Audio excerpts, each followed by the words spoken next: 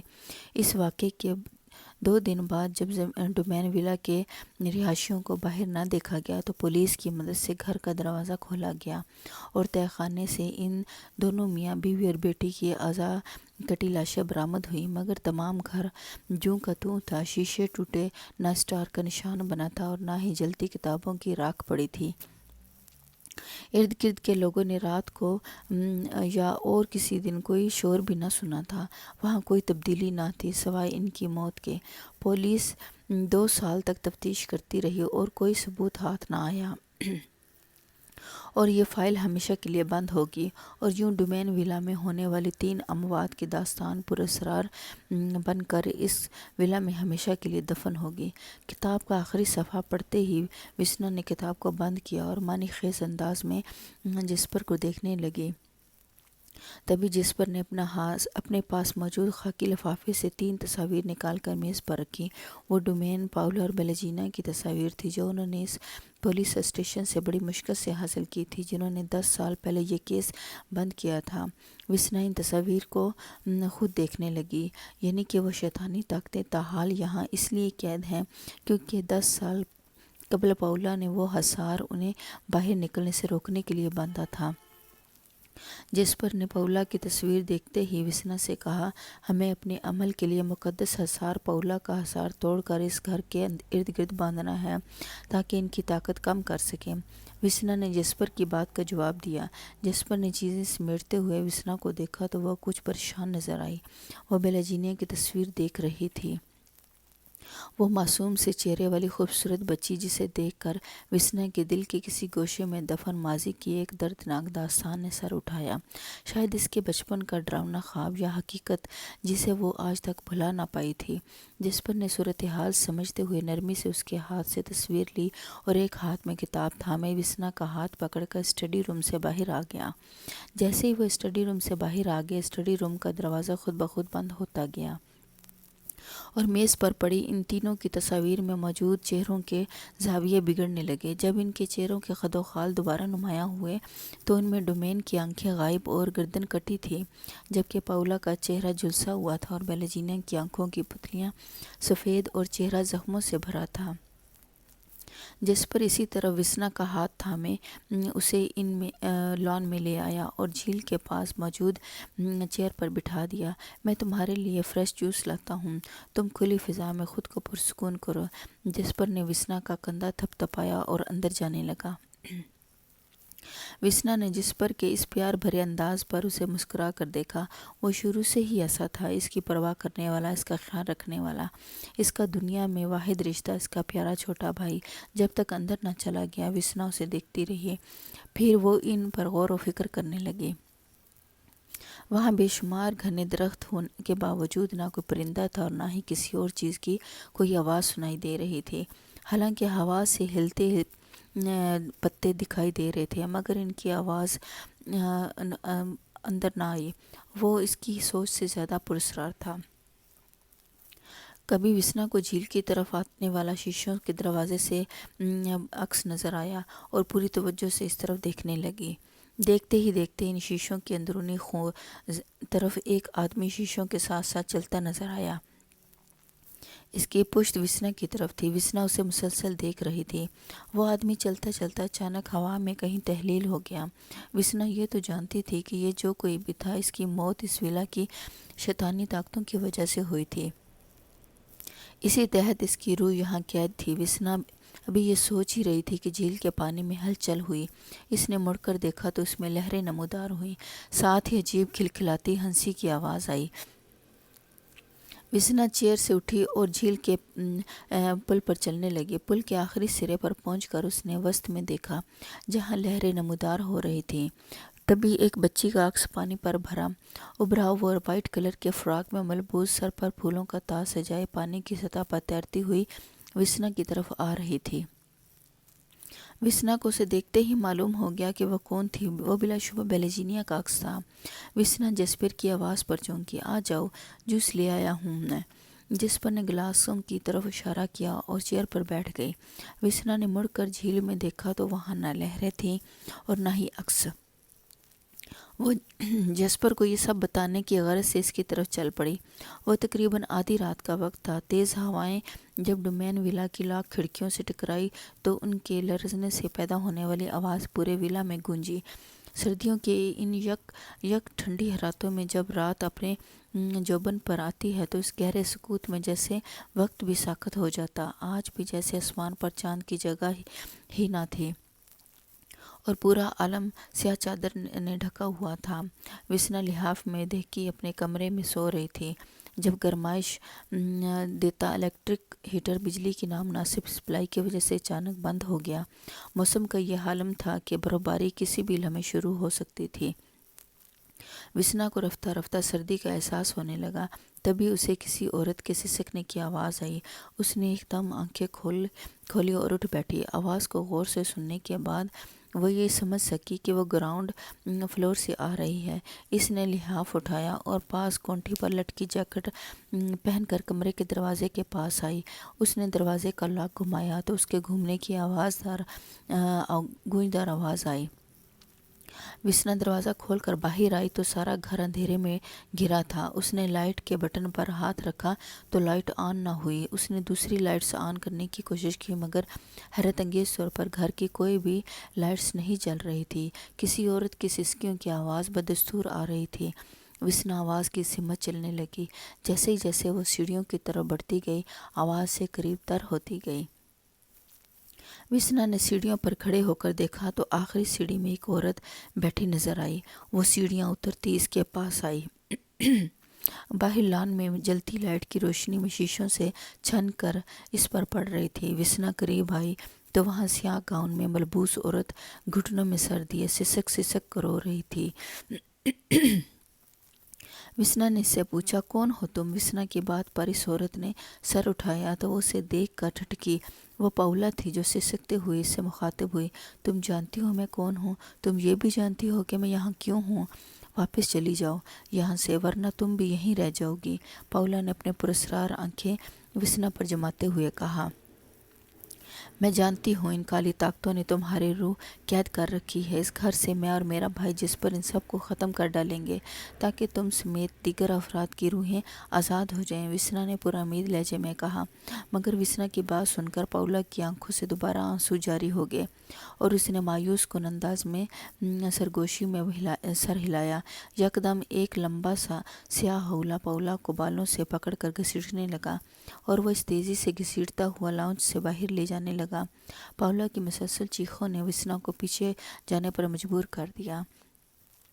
وہ فوراً لاؤنج سے نکلی اور باہر دیکھا تو وہ سیاہ وجود پاولا کو اس طرح گھسیٹتے ہوئے تہہ خانے کی طرف لے جا رہا تھا۔ وسنا فوراً تہہ خانے کی طرف بھاگی۔ جب وہ تہہ خانے سے تقریباً 4 قدم پیچھے تھی تبھی پاولا کے پیر تہہ خانے کے اندر گئے اور دروازہ بند ہو گیا۔ وسنا نے دروازہ کھولا اور زینے اترتی نیچے پہنچ گئی مگر وہاں کچھ نہ تھا، نہ ہی وہ سیاہ وجود، نہ ہی پاولا اور نہ ہی اس کی چیخیں اور سسکیاں۔ ابھی وسنا ان حالات پر غور و فکر کر رہی تھی کہ تہہ خانے میں اچانک تیز ہوائیں چلنے لگیں۔ تیز ہوا کے سبب چھت پر لٹکتا بلب جھولنے لگا، ساتھ ہی ہلکا دھواں ہر جانب پھیل گیا۔ وسنا ان حالات کو سمجھنے کی کوشش کر رہی تھی جب خوفناک غیر انسانی آوازوں میں کالے جادو کا عمل بڑھا جانے لگا۔ وسنا نے ارد گرد دیکھا مگر کوئی نہ تھا تو اس نے اپنے گلے میں موجود سلیب کے نشان والا لاکٹ تھاما اور کچھ بڑبڑانے لگی۔ تبھی اس جھولتے بلب کی روشنی کچھ فاصلے پر پڑنے بوسیدہ آئینے پر پڑی تو آئینے میں اسے ایک اسٹور کے اندر کھڑے 5 افراد کا عکس نظر آیا اور سیاہ گاؤن میں ملبوس 8 فٹ کے مسک چہرے والے وجود تھے جو اپنی سفید پتلیوں والی آنکھیں اسٹار میں اوندے منہ پڑی عورت پر گاڑے عمل پڑ رہی تھی۔ جب بلب کی روشنی آئینے پر پڑتی تو وسنا کو یہ منظر نظر آتا مگر جب وہ دوسری طرف پڑتی تو کچھ دکھائی نہ دیتا۔